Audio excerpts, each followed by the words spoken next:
നമസ്കാരം. എല്ലാവർക്കും communicative ഇംഗ്ലീഷിൻ്റെ part 4 വീഡിയോയിലേക്ക് സ്വാഗതം. ഇന്ന് നമ്മളൊരു പുതിയ സെഷൻ സ്റ്റാർട്ട് ചെയ്യുകയാണ്. കഴിഞ്ഞ ക്ലാസ്സിൽ ഞാൻ എന്താ പറഞ്ഞത്? കഴിഞ്ഞ ക്ലാസ്സിൽ നമ്മൾ പഠിച്ചതെന്ന് വെച്ച് കഴിഞ്ഞാൽ കുറേ വേർഡ്സാണ് പഠിച്ചത്.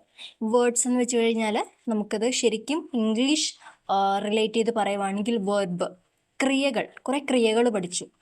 ഗിവ്, ഗേവ്, അങ്ങനെ പാസ്റ്റും ഒരു വെർബിൻ്റെ പാസ്റ്റും പ്രസൻറ്റും ആയിട്ടൊക്കെയുള്ള കാര്യങ്ങൾ നമ്മൾ പഠിച്ചു. ഈ ക്രിയ എന്ന് പറഞ്ഞു കഴിഞ്ഞാൽ ഒരു പ്രവൃത്തിയെ അല്ലെങ്കിൽ ഒരു അവസ്ഥയെ കാണിക്കുന്നതാണ് ഈ വെർബ് അല്ലെങ്കിൽ ക്രിയ എന്ന് പറയുന്നത്. അപ്പം ഇങ്ങനെയുള്ള കുറച്ച് വെർബ് അല്ലെങ്കിൽ വേർഡ്സ് മാത്രം നമ്മൾ പഠിച്ചെന്ന് കരുതിക്കൊണ്ട് നമുക്ക് ഇംഗ്ലീഷ് കംപ്ലീറ്റ് ആക്കി പഠിക്കാൻ പറ്റത്തില്ല. അപ്പോൾ ഇതൊക്കെ കുറേ ടൂൾസാണ്. ഈ ടൂൾസ് ഉപയോഗിച്ചിട്ടാണ് നമ്മൾ ഇംഗ്ലീഷ് സംസാരിക്കുക എന്ന് പറയുന്നത്. അപ്പം ഈ വേർഡ്സ് ഉപയോഗിച്ചുകൊണ്ട് എങ്ങനെ നമുക്ക് ഒരു സെൻറ്റൻസ് കൺസ്ട്രക്റ്റ് ചെയ്യാം എന്നാണ് ഈ വീഡിയോയിലൂടെ ഞാൻ നിങ്ങൾക്ക് പറഞ്ഞു തരാൻ പോകുന്നത്. ഒരുപാട് ദീർഘിപ്പിക്കാതെ തന്നെ നമുക്ക് ക്ലാസ്സിലേക്ക് കിടക്കാം. നമുക്ക് ക്ലാസ് സ്റ്റാർട്ട് ചെയ്യുന്ന സമയത്ത് നമുക്ക് ആദ്യത്തെ വേർഡ് അല്ലെങ്കിൽ ആദ്യത്തെ വെർബ് വെച്ച് തന്നെ പഠിക്കാം. ആദ്യത്തെ വേർഡ് അല്ലെങ്കിൽ വെർബാണ് ഗിവ്, GIVE, ഗിവ്. അപ്പം ഗിവ് വെച്ച് പറയുമ്പം ഗിവ് എന്താണ്? ഗിവ് എന്ന് വെച്ച് കഴിഞ്ഞാൽ നൽകുന്നു, കൊടുക്കുന്നു എന്നൊക്കെയുള്ള അർത്ഥത്തിലാണ് നമ്മൾ പറയുന്നത്. ഒരു കാര്യം നൽകുന്നു, കൊടുക്കുന്നു എന്നൊക്കെയുള്ള അർത്ഥത്തിലാണ് ഗിവ് പറയുന്നത്. അങ്ങനെയാണെങ്കിൽ ഗേവ് എന്താണ്? ഗിവിൻ്റെ പാസ്റ്റ് ആണല്ലേ. ഗിവ് പ്രസൻറ്റിനെ പറയുന്നതാണെങ്കിൽ സൂചിപ്പിക്കുന്നതാണെങ്കിൽ ഗേവ് എന്ന് പറഞ്ഞു കഴിഞ്ഞാൽ നടന്നു കഴിഞ്ഞതിനെ സൂചിപ്പിക്കുന്നതാണ്. അതായത് ഗേവ് കൊടുത്തു അല്ലെങ്കിൽ നൽകി എന്നുള്ള ഒരു മീനിങ്ങിലാണ് നമ്മൾ പഠിച്ചത്. ഇത് നമുക്ക് സെൻറ്റൻസിലാക്കി ബേസിക് ആയിട്ടുള്ള ഉദാഹരണം സഹിതം നമുക്ക് പഠിക്കാം. I give my book to my friend. I give my book to my friend. അതായത് ഐ എന്താണെന്നറിയാലോ. ഐ ഗിവ് മൈ ബുക്ക്, ഞാൻ എൻ്റെ ബുക്ക് ആർക്ക് കൊടുത്തു? ടു മൈ ഫ്രണ്ട്, എൻ്റെ ഒരു സുഹൃത്തിന് കൊടുത്തു. I give my book. അവിടെ ഗിവ് എന്ന് പറയുന്നതാണ് നമ്മളിവിടെ പഠിക്കുന്ന വെർബ്. അതായത് കൊടുക്കുന്നു, നൽകുന്നു എന്നുള്ള അർത്ഥത്തിലാണ് അവിടെ പറഞ്ഞത്. I give my book to my friend, ഞാൻ എൻ്റെ ഫ്രണ്ടിന് എൻ്റെ ബുക്ക് കൊടുക്കുന്നു, നൽകുന്നു എന്ന രീതിയിലാണ് പറയുന്നത്. ഇനി നമുക്കിതിൻ്റെ ഓപ്പോസിറ്റ് പഠിക്കാം. എന്താണ് പാസ്റ്റ്? ഇപ്പം നമ്മൾ പ്രസൻ്റാണ് പഠിച്ചതെങ്കിൽ ഇനി നമുക്ക് പാസ്റ്റ് പഠിക്കാം. എന്താണ് പാസ്റ്റ്? ഗേവ് എന്നാണ്. ഗേവിന് നമുക്ക് എങ്ങനെ പറയാം? I gave my book to my friend. I gave എന്ന് വെച്ച് കഴിഞ്ഞാൽ എന്താ? കൊടുത്തു എന്നുള്ളതാണ് അല്ലേ. ഗിവ് എന്ന് പറഞ്ഞു കഴിഞ്ഞാൽ എന്താ? കൊടുക്കുന്നു, നൽകുന്നു എന്നുള്ള അർത്ഥത്തിൽ പറഞ്ഞെങ്കിൽ അതിൻ്റെ നേരെ ഓപ്പോസിറ്റ് അതിൻ്റെ പാസ്റ്റ് പറയുമ്പം അത് കഴിഞ്ഞ ആ പ്രവൃത്തി കഴിഞ്ഞതിനെ നമ്മൾ സൂചിപ്പിക്കുകയാണെങ്കിൽ ഗേവ് എന്ന് പറയുന്നു.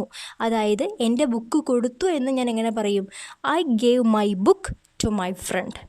എൻ്റെ ബുക്ക് ഞാൻ നൽകുന്നു അല്ലെങ്കിൽ ഞാൻ പതിവായി ചെയ്യുന്നൊരു കാര്യത്തിനെയാണ് നമ്മൾ പ്രസൻറ്റ് വെർബ് വെച്ച് പറയുന്നത്. അപ്പം ഞാൻ എൻ്റെ ബുക്ക് നൽകുന്നു, കൊടുക്കുന്നു എന്ന് പറയുന്നതിന് ഞാൻ എന്ത് പറയണം? I give my book to my friend. ഞാൻ എൻ്റെ ബുക്ക് നൽകി, കൊടുത്തു എന്നുള്ളതിനെ എന്ത് പറയണം? I gave my book to my friend. ഇനി അതുപോലെ തന്നെയുള്ള രണ്ടാമത്തെ ഒരു ഉദാഹരണം കൂടെ പറയാം.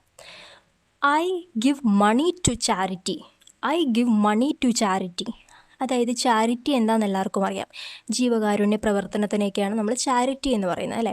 ചാരിറ്റിയിലേക്ക് ഐ ഗിവ് മണി, ഞാൻ കൊടുക്കുന്നു അല്ലെങ്കിൽ നൽകുന്നു എന്ന രീതിയിൽ പറയുകയാണ്. I give money to charity, ഞാൻ ചാരിറ്റിയിലേക്ക് എൻ്റെ പണം നൽകുന്നു, കൊടുക്കുന്നു. ഇനി അവിടെ ഗിവ് പറഞ്ഞു. ഇനി ഞാൻ നൽകി, ചാരിറ്റിക്ക് ഞാൻ കൊടുത്തു കഴിഞ്ഞു എൻ്റെ പണം. അപ്പോൾ ഞാൻ എങ്ങനെ പറയും? I gave my money to charity. I gave my money to charity. എൻ്റെ പണം ഞാൻ ചാരിറ്റിക്ക് കൊടുത്തു കഴിഞ്ഞെങ്കിൽ, അത് എൻ്റെ പ്രവൃത്തി കഴിഞ്ഞു, അത് കംപ്ലീറ്റ് ആയെങ്കിൽ ഞാൻ ഗേവ് അവിടെ ഉപയോഗിക്കും. ഇനി മൂന്നാമത്തെ ഒരു ഉദാഹരണം നമുക്ക് നോക്കാം. He gave me a present. He gave me a present. അതായത് ഹീ എന്താണ്? അവൻ ഒരു വ്യക്തിയെക്കുറിച്ച്, അവനെക്കുറിച്ച് പറയാണ്. അപ്പം അവൻ എനിക്ക് എന്ത് നൽകി? പ്രസൻറ്റ് നൽകി, സമ്മാനം നൽകി. He gave me a present. അവൻ എനിക്ക് തന്നു. ഗേവ് എന്ന് പറഞ്ഞു കഴിഞ്ഞാൽ എന്താ? തന്നു. ഇനി she gave me a present. അവൾ എനിക്കൊരു സമ്മാനം തന്നു. അപ്പോൾ ഇത് പറയുമ്പോൾ തന്നെ സ്വാഭാവികമായിട്ടും നമുക്കുണ്ടാവുന്നൊരു സംശയമാണ്. നമ്മളിപ്പോൾ പറഞ്ഞ he gave me, she gave me, അങ്ങനെ പാസ്റ്റ് വെച്ചിട്ടാണ് പറഞ്ഞത്. അവൾ തന്നു, അവൻ തന്നു, അങ്ങനെ വെച്ചിട്ടാണ് നമ്മൾ പറഞ്ഞത്. അപ്പം നിങ്ങൾക്ക് തോന്നാം ഗിവ് എന്താ പറയാത്തേ? ഷീ ഗിവ് അല്ലെങ്കിൽ ഹീ ഗിവ് എന്നെന്താ പറയാത്തതെന്ന്. അപ്പം നമ്മളിവിടെ ആദ്യത്തെ നിയമം പഠിക്കാൻ പോകണം. നിയമം അനുസരിച്ച് സിംഗുലറിൻ്റെ നിയമമാണ് നമ്മളിവിടെ പഠിക്കുന്നത്.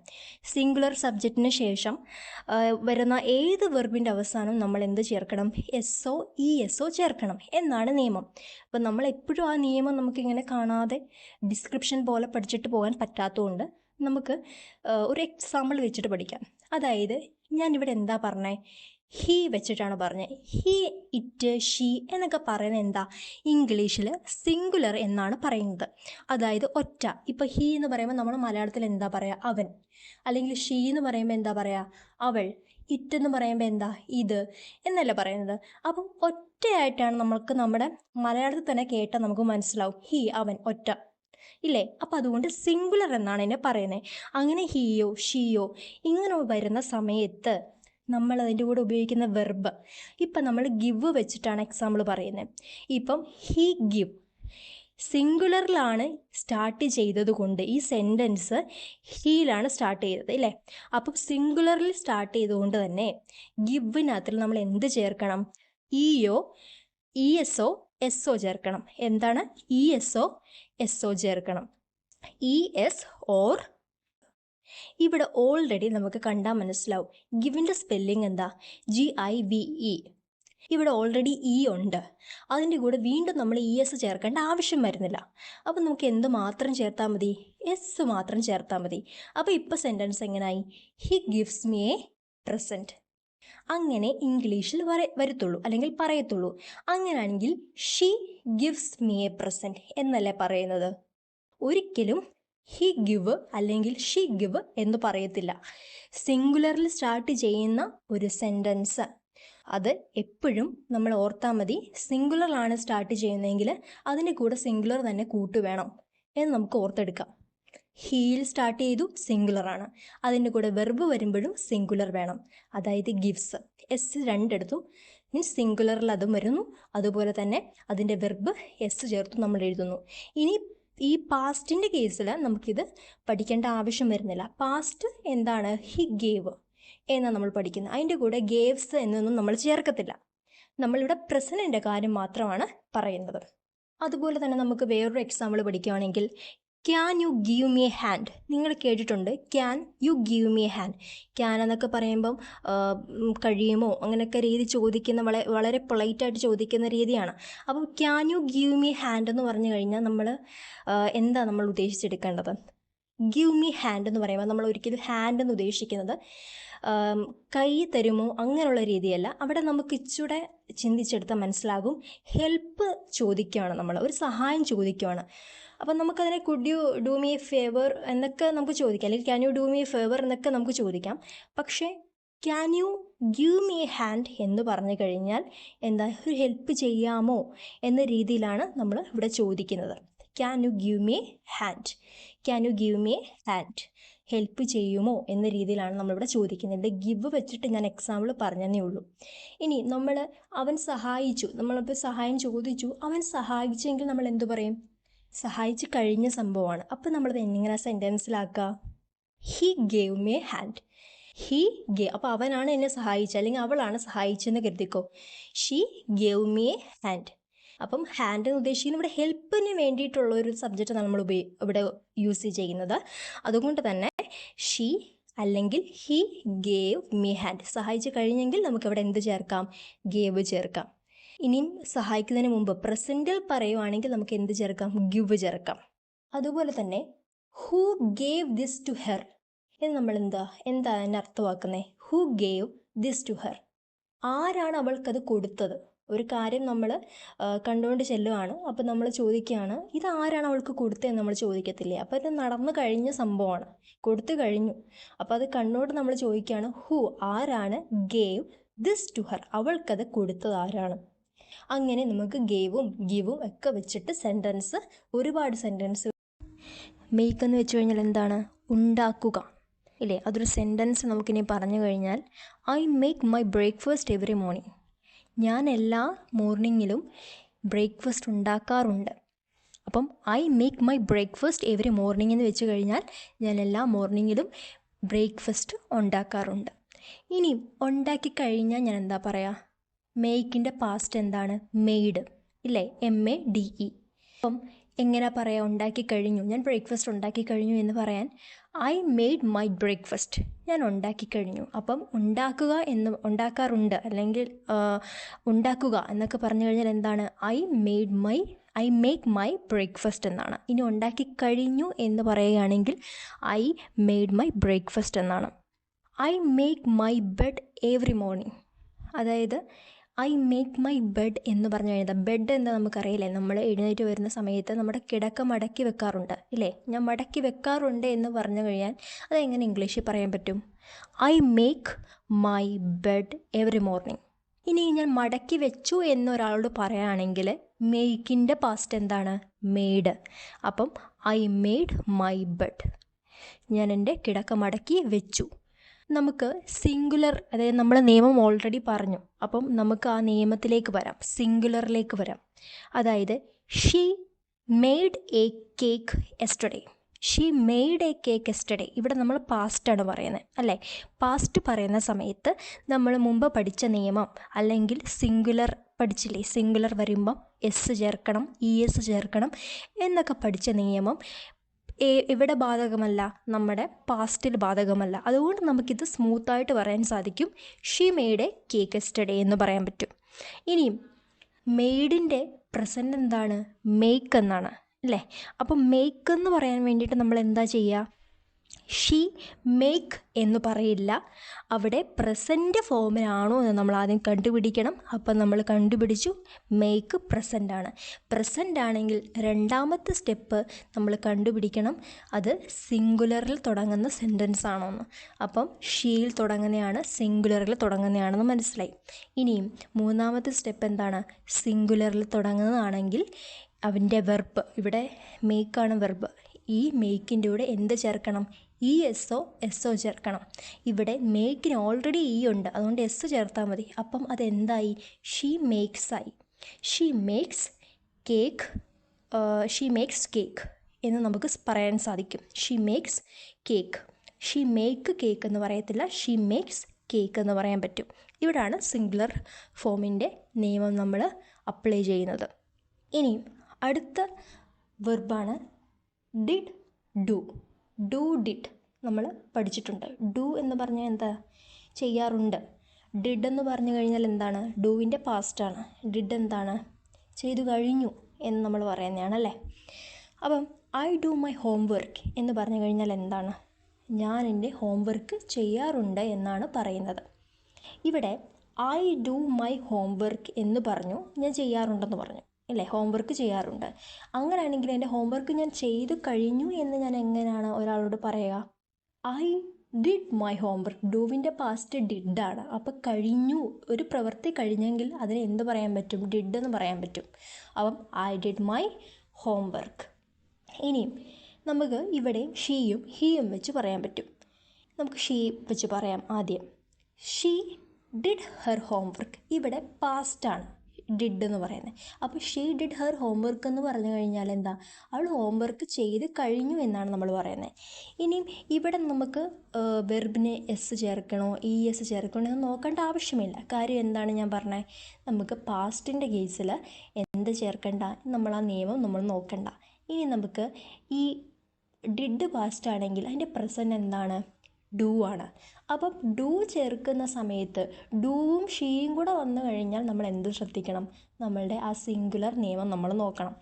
അപ്പം ഷീ ഡു ഹെർ ഹോംവർക്ക് എന്ന് പറയില്ല, പകരം എന്ത് നമ്മൾ ചേർക്കണം?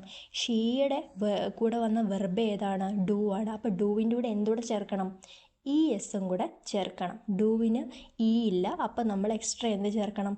ഇ എസ്സും കൂടെ ചേർക്കണം. അപ്പോൾ എന്തുവായത്? ഷീ ഡസ് ആയി അല്ലേ? അപ്പോൾ ഷീ ഡസ് ഹെർ ഹോംവർക്ക്. അങ്ങനെയാണെങ്കിൽ നിങ്ങൾ പറയൂ, ഹീ വെച്ച് നമുക്ക് എങ്ങനെ പറയാൻ പറ്റും? അവൻ അവൻ്റെ ഹോംവർക്ക് ചെയ്ത് കഴിഞ്ഞു എന്ന് പറയാനാണെങ്കിൽ എന്താ? He did his homework. ഇനി അവൻ അവൻ്റെ ഹോംവർക്ക് ചെയ്യാറുണ്ടെന്ന് ഞാൻ പറഞ്ഞു കഴിഞ്ഞാൽ നിങ്ങൾ എങ്ങനെ ഇംഗ്ലീഷിൽ പറയും? He does his homework. അപ്പം ഹീ ഡസ് ഹിസ് ഹോംവർക്ക് എന്ന് പറഞ്ഞാൽ എന്താണ്? ചെയ്യാറുണ്ട്. ഹീ ഡിഡ് ഹിസ് ഹോംവർക്ക് എന്ന് പറഞ്ഞാൽ എന്താണ്? ചെയ്ത് കഴിഞ്ഞു. ഇപ്പം നമുക്ക് ഡിഡ് പഠിച്ചു, ഡു പഠിച്ചു, മെയ്ഡ് പഠിച്ചു, മേക്ക് പഠിച്ചു. അത് വെച്ചിട്ടുള്ള സിംഗുലർ വന്നു കഴിഞ്ഞാൽ എങ്ങനെയാണെന്ന് നമ്മൾ പഠിച്ചു കഴിഞ്ഞു.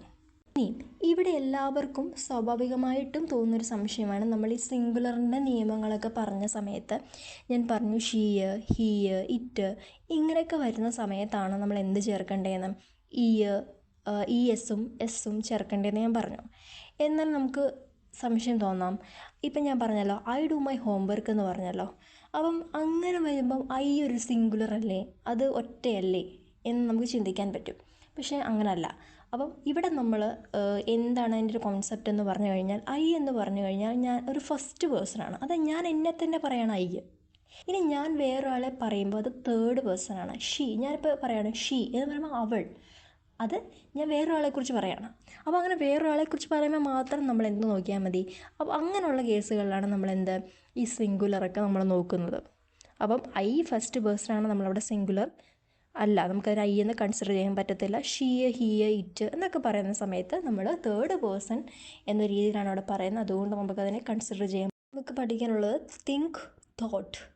തിങ്ക് എന്ന് വെച്ച് കഴിഞ്ഞാൽ ചിന്തിക്കുക, തോട്ട് മീൻസ് ചിന്തിച്ചു, ചിന്തിക്കുക, ചിന്തിച്ചു. Think and thought, THINK, think and thought, THOUGHT. I think it will rain today, I think it will rain today.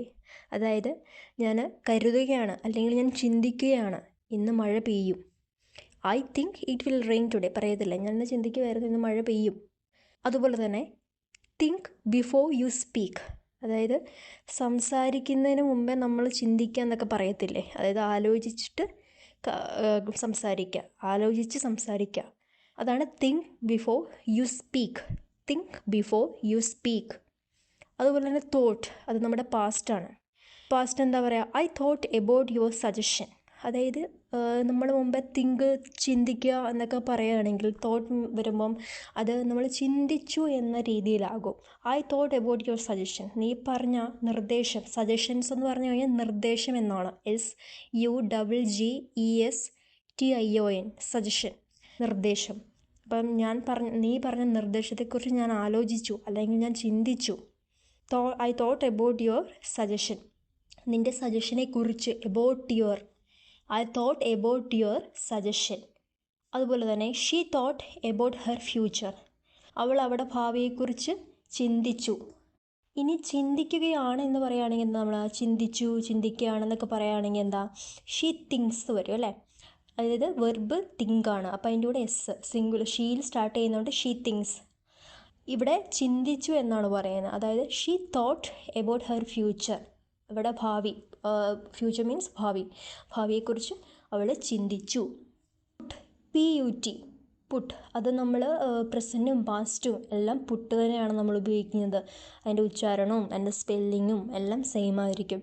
I put the book on the table, I put the book on the table, അതായത് ഞാൻ ടേബിളിൻ്റെ മുകളിൽ, on the table means മുകളിൽ. I put the book on the table means ടേബിളിൻ്റെ മുകളിൽ ഞാൻ book വെച്ചു. നമ്മൾ ചില സമയങ്ങളിൽ ഇടുക എന്നും പറയും, പുട്ടിടുക എന്നും പറയാറുണ്ട്. അപ്പം സന്ദർഭം അനുസരിച്ച്, സാഹചര്യം അനുസരിച്ചായിരിക്കും വാക്കുകളുടെ ഇത് യൂസും മാറുന്നത്. I put the book on the table, ഞാൻ ടേബിളിൻ്റെ മുകളിൽ ബുക്ക് വെച്ചു. She put her phone in the bag, അതായത് ബാഗിൽ അവളുടെ ഫോൺ അവൾ ഇട്ടു അല്ലെങ്കിൽ വെച്ചു. ഷീ പുട്ട് ഹെർ ഫോൺ, അവളുടെ phone. She put her phone in the bag, ബാഗിൻ്റെ ഉള്ളിൽ അവളുടെ ഫോൺ അവൾ വെച്ചു. She put her phone in the bag. അതാണ് പുട്ടിൻ്റെ സെൻറ്റൻസ് കൺസ്ട്രക്ഷൻ. ഇന്ന് ഈ വീഡിയോയിലൂടെ നമ്മൾ കുറേ വെർബുകളും അതിൻ്റെ യൂസേജും പഠിച്ചു. ഇനി വരുന്ന വീഡിയോയിൽ ബാക്കിയുള്ള വെർബുകളും അതിൻ്റെ യൂസേജുകളും എല്ലാം നമുക്ക് ഡിസ്കസ് ചെയ്യാം. അപ്പം നിങ്ങൾ ചെയ്യേണ്ടത് ഇത്രമാത്രം, ഈ ഒരു വീഡിയോ കംപ്ലീറ്റ് ആയിട്ട് കാണുക. കണ്ടതിന് ശേഷം നിങ്ങൾക്ക് മനസ്സിലാകാത്ത ഭാഗം ഏതാണോ അത് നിങ്ങൾ കൂടുതലും സ്ട്രെസ് ചെയ്തത് കേൾക്കുക, പഠിക്കുക, അതുപോലെ തന്നെ പ്രാക്ടീസ് ചെയ്യുക വെച്ചാൽ ഇതൊരു ബൈഹാർട്ടാക്കി നിങ്ങൾ കാണാതെ പഠിക്കാൻ നിൽക്കരുത്. പകരം ഇത് മനസ്സിലാക്കിയതിന് ശേഷം, ഒരു കോൺസെപ്റ്റ് മനസ്സിലാക്കിയതിന് ശേഷം നിങ്ങൾ തന്നെ ആ ഓരോ വെർബും പല സിറ്റുവേഷനിൽ എങ്ങനെ ഉപയോഗിക്കാമെന്ന് പറഞ്ഞു നോക്കുക. അങ്ങനെ പറഞ്ഞു നോക്കുമ്പോൾ നമുക്ക് കുറേ വേർഡ്സും സെൻറ്റൻസുകളും നമുക്ക് പറയാൻ സാധിക്കും. അപ്പം ഇനി അടുത്ത വീഡിയോയിൽ കാണുന്നവരെ നന്ദി.